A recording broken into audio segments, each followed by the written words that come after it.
Over the last 7 episodes, we have covered a lot: mindset, income, debt, spending, assets, compound interest, and even a year by year timeline. It's easy to remember the pieces separately, but seeing them all together makes the path clearer. In this final episode, we will put it all into one roadmap, step by step. We will walk through it from start to finish, no matter where we are starting from. Think of this as the version we can come back to whenever we need a reminder of what matters most next. Hey, I'm João, and welcome to the last episode of How to Make Your First Million with Your 9 to 5 Job. If you have been following the series, most of this will feel familiar. What's different now is that everything is in one place, in sequence, so we can see how each step builds on the last. And if someone is joining here for the first time, this episode gives the complete picture, and you can always go back to earlier episodes for more details. It all begins with mindset.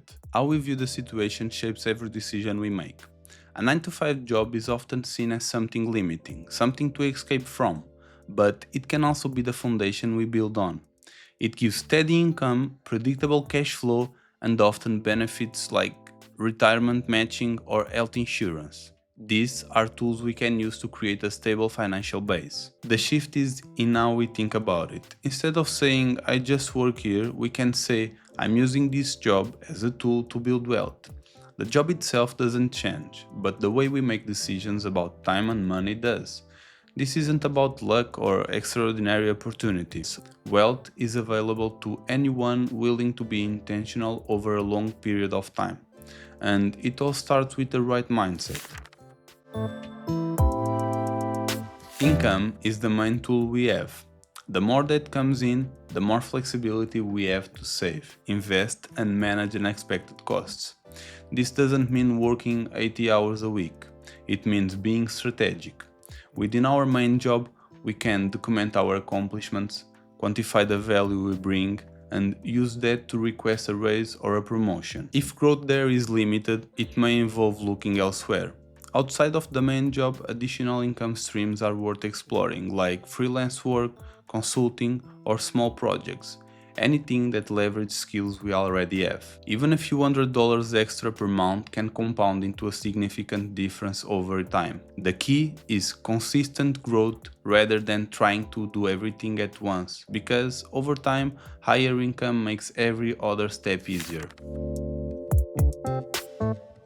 Before we start investing, it's important to get stable, and the first piece of that is paying off high-interest debt. Credit cards, payday loans, anything charging 10 to 15% or more is usually costing more than what we can realistically earn through investing. Reducing or eliminating those balances early is the highest return move we can make. The second piece is building an emergency fund. A target of 3 to 6 months of essential expenses like rent, utilities, food, and transportation. This will give us a buffer.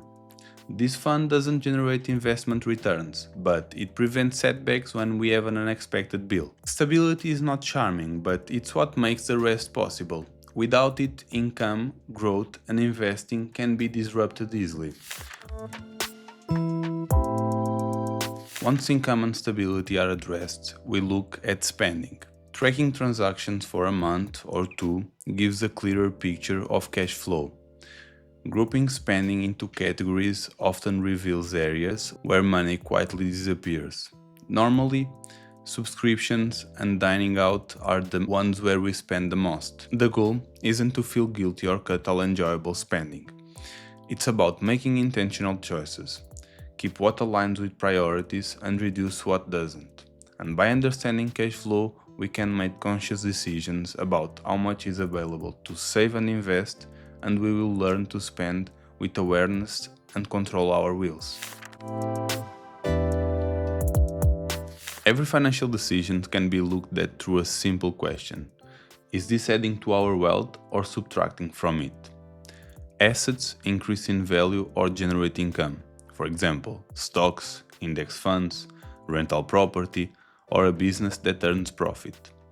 Liabilities cost money over time, like debt payments, depreciating purchases, and ongoing expenses, and some things fall in between. A car is often necessary but loses value and costs money to maintain. A house we live in may appreciate over decades, but it doesn't generate income while we occupy it. The goal is to be aware of these distinctions and direct more resources toward things that grow over time. It's not about avoiding all liabilities, but about prioritizing assets.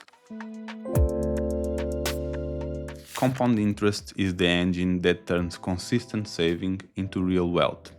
Our investments earn returns, and those returns earn returns over time.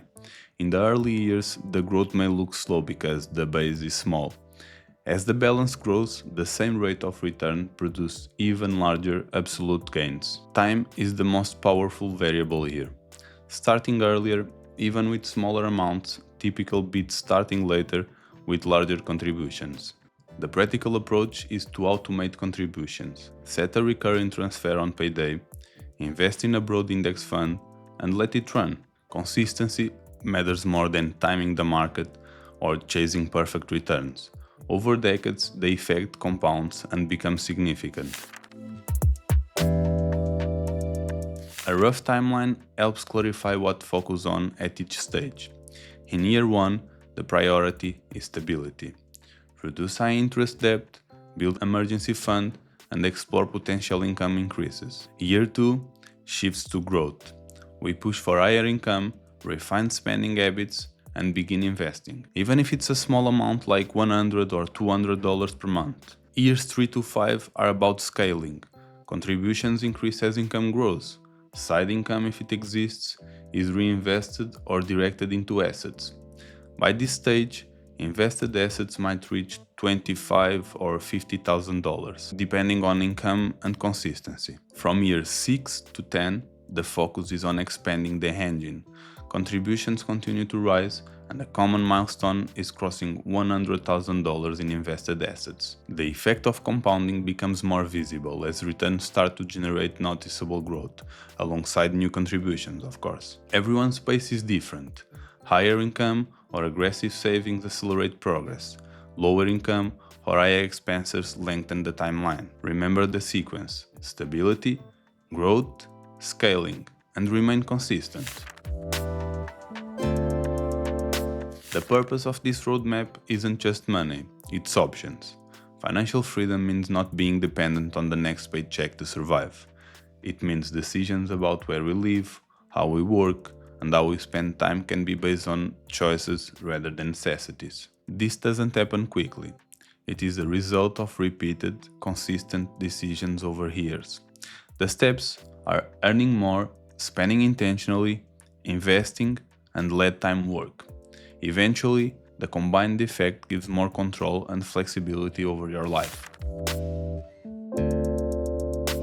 So, to summarize everything in one line: mindset. See the job as a foundation, not a limitation. Income. Grow the paycheck and add additional streams. Foundation. Reduce high-interest debt and build an emergency fund.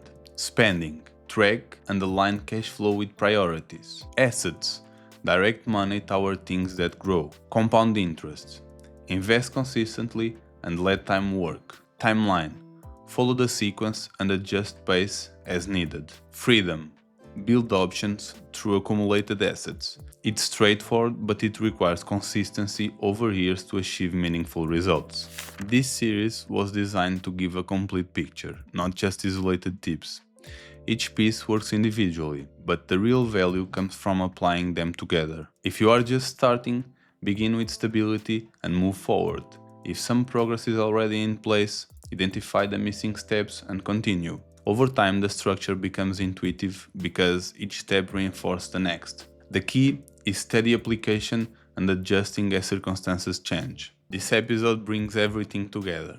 We now have the full roadmap in one place, and the next step is putting it into practice.